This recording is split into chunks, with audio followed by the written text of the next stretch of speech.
এখানে দেখুন ওই যে ওনার ভদ্রমহিলার বিয়ে হয়েছে, ঠিক আছে। তো আমরা এখানে এখন গিফটগুলো দেখছি রিসেপশনে। এখানে ক্ষমা কাকি সেদিন রাতে অনেক রিলস করেছে, তাই তো তোমার সাথে প্রথম ট্রায়াল হয়েছে, আজকে আবার হবে। তো এখন সব কটা গিফট দেখার পর আমাদের এই গিফটটা সবার থেকে বেশি পছন্দ হয়েছে। দেখুন এখন আনবক্সিং হচ্ছে।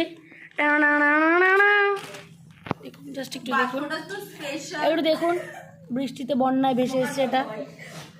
Wow, so beautiful, so elegant, just looking like a ইঁদুরের গু।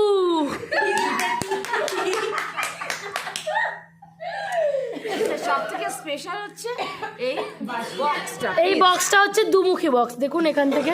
না না, ত্রিমুখী বক্স দেখো না তুমি। এইটা আমার ভীষণ পছন্দ। আমি আমার ভাইয়ের ওয়াইফের কাছ থেকে শুধু এটাই বললাম যে আমাকে কোনো কিছু গিফট দিতে হবে না, কিন্তু আমি এই বক্সটা দেবো। আমি বাটিগুলো কিনতে চাইছি না, প্লিজ। ওকে ওকে, বাটিগুলো দেবে না কিন্তু, ঠিক আছে? শুধু এই বক্সটা দেবে। এই বক্সটা নিয়ে আমি যেতে চাইছি, এটা আমি সারা জীবন রেখে দেবো। হ্যাঁ, আমরা এটাকে ওরকম ওই যে ঠাকুরের ফটোটার মতো করে বড় করে এটা আমরা বাঁধাবো, বাঁধিয়ে এই দেওয়ালটা ফ্রেম করবে একটা। আমি নিয়ে যাবো তো এই দেওয়ালটা। ও তাহলে দেওয়ালটা সবাই তুমি নিয়ে যেও। আচ্ছা ঠিক আছে, তোমরা দেখে রাখো। আমার পিসি তো এই বাস্কটা নেওয়ার জন্য অনেক ঝগড়া করছে দিদির সাথে, বলছে না এটা আমরা দিতে পারবো না। আর এই হচ্ছে সেই ভদ্রমহিলা যিনি বলছিল যে কাছের জিনিস আমরা একটাও পাইনি।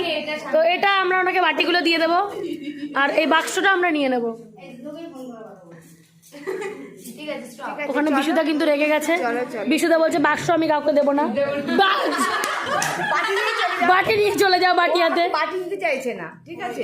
বাটি দিতে চাইছে, বাস্কটা দিতে চাইছে। আমরা দুই ভাই বোন ছোটবেলায় যেমন ঝামেলা করতে চেয়ার নিয়ে, তো যাই হোক এখন এই বক্সটা নিয়ে আমরা রান্না করছি। এখন ও বলছে যে তোমরা কমেন্ট করো আমার ভাইকে আমরা দেবো, দিয়ে যাবো নাকি আমি নিয়ে যাবো, নাকি বাটি বেঁকিয়ে দেবে।